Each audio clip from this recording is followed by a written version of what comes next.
नमस्कार आप लोग सभी को। आज मैं फिर आप लोगों के बीच एक सुंदर सा टॉपिक लेके आया हूँ। उम्मीद है कि आप लोगों को वीडियो अच्छा लग रहा है, आप लोगों को पसंद आ रहा है। आप ऐसे ही हमारा सहयोग करते रहे।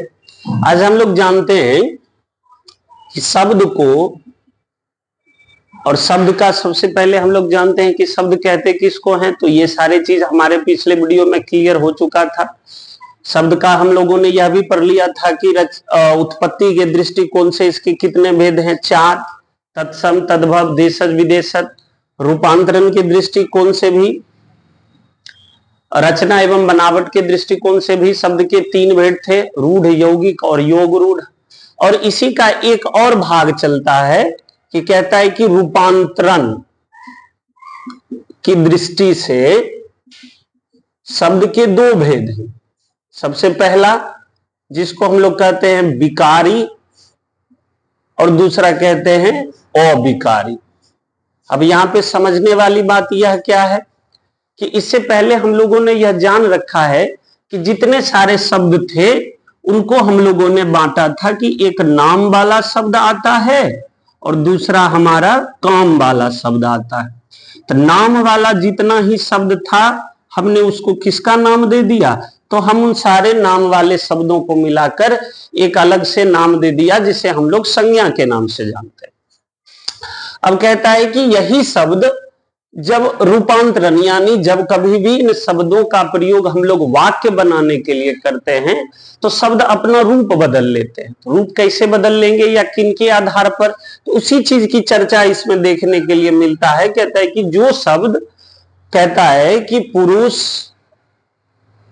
वचन, लिंग और काल, यानी समय के हिसाब से जो अपना रूप बदल लेगा, तो जो रूप बदल लेगा उसी शब्द को हम लोग क्या कहते हैं, विकारी।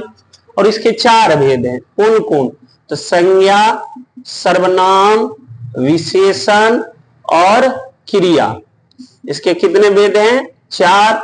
संज्ञा, सर्वनाम, विशेषण और क्रिया। ये चारों पुरुष, वचन, लिंग और समय के हिसाब से अपना रूप बदल लेते हैं वाक्य में बनाने के वक्त। लेकिन कुछ कुछ ऐसे शब्द होते हैं जो अपना रूप नहीं बदल पाते हैं, तो उनको हम लोग क्या क्या कहेंगे, तो उनको हम लोग कहते हैं क्रिया विशेषण, संबंधवाचक, समुच्चय या संयोजक, समुच्चय या संयोजक, और लास्ट वाले को हम लोग कहते हैं विस्मयादि बोधक। तो कुल मिलाकर अगर हम लोग देखें 1 2 3 4 5 6 7 8, तो इसको 8 अलग अलग भागों में बांटा गया है, जिसे हम लोग संज्ञा, सर्वनाम, विशेषण, क्रिया, क्रिया विशेषण, संबंधवाचक, समुच्चय, संयोजक और समुच्चय या संयोजक और विस्मयादि बोधक। इन 8 रूपों में हम लोग इसकी पढ़ाई या इन लोगों की हम लोग चर्चा करते हैं। तब चलिए इसी में हम लोग शुरू करते हैं कि संज्ञा किसे कहते हैं। या सबसे पहला हमारा ही टॉपिक है कि अब इसमें से संज्ञा यानी वह नाम वाला जो शब्द था, नाम वाले शब्द को हम लोग क्या कहते हैं, तो संज्ञा कहते हैं। संज्ञा का परिभाषा ही अगर हम लोग जाने तो संज्ञा किसे कहते हैं, तो किसी भी व्यक्ति, वस्तु, स्थान या जानवर के नाम को क्या कहते हैं, संज्ञा कहते हैं। जिस वस्तु को हम लोग देख, छू या महसूस करते हैं, या वे सारी वस्तुएं जिन्हें हम देख, छू या महसूस कर सकते हैं, वह सारा का सारा हमारा संज्ञा कहलाता है। अंग्रेजी में अगर बात करें तो इसका एकदम छोटा सा एग्जांपल कि नाउन इज नेमिंग वर्ड, या person, place, animal, things, emotion और आइडियाज, इन सारे चीजों को हम लोग क्या कहते हैं, संज्ञा। तो संज्ञा के कितने भेद होते हैं, तो संज्ञा के 5 भेद होते हैं।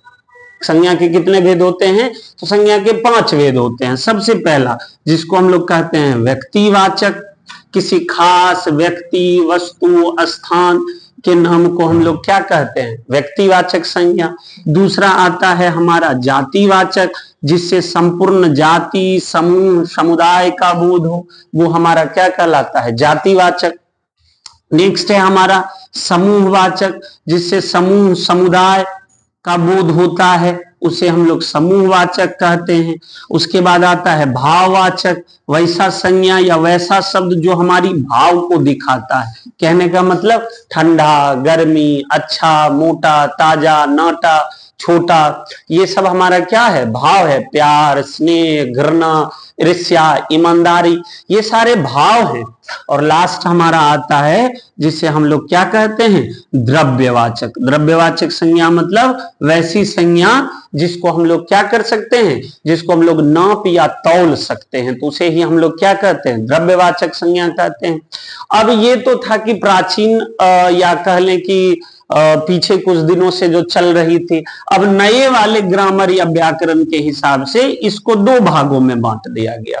अब कहता है कि चाहे व्यक्तिवाचक हो, जातिवाचक हो या समूहवाचक हो, इसे हम लोग गिन तो सकते हैं। तो जब अब इसको हम लोग गिन सकते हैं तो यही हमारा क्या कहता है? गणनीय संज्ञा यानी काउंटेबल नाउन। और जिसको हम लोग गिन नहीं सकेंगे, गिन किसको किसको नहीं सकते हैं? तो जो भाव होता है, ईमानदारी, अच्छाई, बुराई, ठंडा, गर्मी, ये सब क्या है? भाव है। दही, घी, दूध, चीनी, मधु, ये सारे क्या हैं? द्रव्यवाचक हैं, जिसको हम लोग नाप या तौल सकते हैं। तब इसी को हम लोग क्या कहते हैं? तो इसी को अब हम लोग कहते हैं अगणनीय संज्ञा। अब यहीं से हमारा एक और लेख भी शुरू होता है। अगर इंग्लिश ग्रामर की अगर हम लोग बात करें तो यहीं से शुरू होता है। क्या चीज? तो इंग्लिश में इसी को अब बना दिया जाएगा countable noun. Countable noun means countable noun means गणनीय संज्ञा। अब जिसको हम लोग गिन सकते हैं तो गिन सकते हैं, तो उसके पहले अब किसका प्रयोग करना है? ए नहीं तो एन का प्रयोग करना है। और जिसको हम लोग गिन नहीं सकते हैं तो यहाँ पे कभी कभी हम लोग किसका प्रयोग कर लेते हैं? दा का भी प्रयोग कर लेते हैं। तो अब हम लोग नेक्स्ट वीडियो में जानेंगे कि यूज ऑफ ए एन और दा यानी आर्टिकल का प्रयोग देखेंगे। उम्मीद है कि आप लोगों को वीडियो पसंद आ रही है। आप हमसे जुड़ सकते हैं। हमारा पता है तेघरा नगर परिषद के पीछे। आज के लिए इतना ही। धन्यवाद।